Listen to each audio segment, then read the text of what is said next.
I'm Kris Carr, and I was diagnosed on Valentine's Day of 2003 with a very rare sarcoma called epithelioid hemangioendothelioma. And at the time, I had some pains in my side, pains that I'd had for a number of years that I thought acid reflux, irritable bowel syndrome, all the things that I'd been labeled with and pills that I'd taken.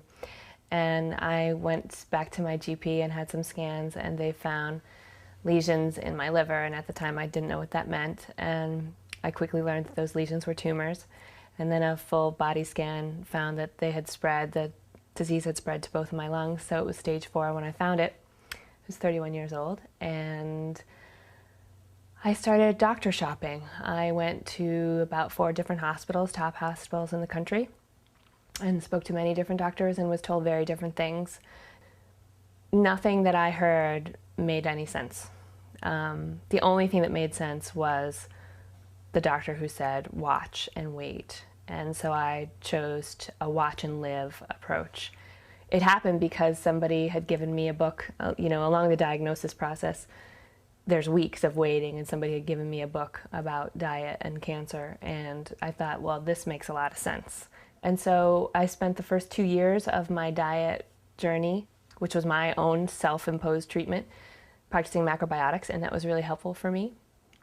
And then I came to some plateaus with that, and I started practicing more of an alkaline raw diet, and that's when I started to see really amazing results in my health. I still get scanned. Originally I got scanned every 2 months, and then over the course of years now I get scanned just once a year. It's been 5 years that I've been living this way, and the scans are completely stable.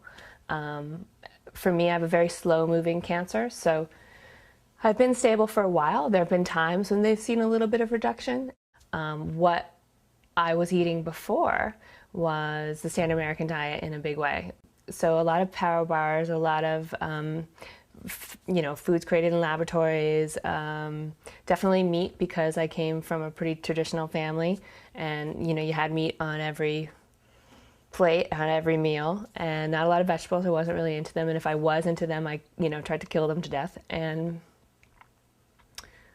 just a lot of processed food. My idea of a good night would be like Tasty Delight, and it's completely 100% artificial, a large Tasty Delight and a Diet Coke, done.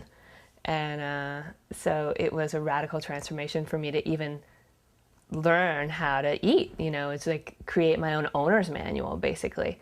And so the first thing that I did was start with what I put in my body. And what I quickly learned is it's not just what you eat, it's also what you drink, and it's what you think that determine how you live. And so, but to start with the food, I went 100% vegan overnight. And so I removed all animal products and dairy, and I removed processed sugar, starches, anything that was made in a laboratory, I removed. If I couldn't pick it in the garden, it wasn't going to go in my body, or in sea vegetables, so in the Garden of the Sea. We drink a lot of juice and smoothies and salads, and it's really what I think to be low residue foods, like grains like millet and quinoa and buckwheat and sweet potatoes, things that aren't difficult to digest, things that don't rob a lot of energy. They give me energy, they don't bog me down. So it's been 5 years since I was diagnosed, and I feel fantastic, and I'm still following a mostly raw vegan diet with a lot of juicing and very little sugar, and I feel probably more balanced and more sustainable energy than I have in the past when I was on a meat diet and a processed food diet. When you start to really get in with the people who are saying similar things, and you're connecting the dots with people you really start to respect as you're a patient wading through this sea of information and you're kind of on your own. The China study, when I read the China study, it was the first time that I had information that I could actually prove to people, that it wasn't just something that I felt, or it wasn't something written by somebody who, though they had an enormous amount of experience, they weren't really, they weren't credible enough. And this is big stuff. But this is probably the best place to start with Dr. Campbell and the China study. Not everybody has to be on board with you, but it is something you kind of have to commit to. And the more you commit to it, the greater results that you see. It's not going to cure everybody, and not everybody, everybody's going to walk away with this sort of like miracle experience. But I think that it's probably the closest thing to a miracle out there.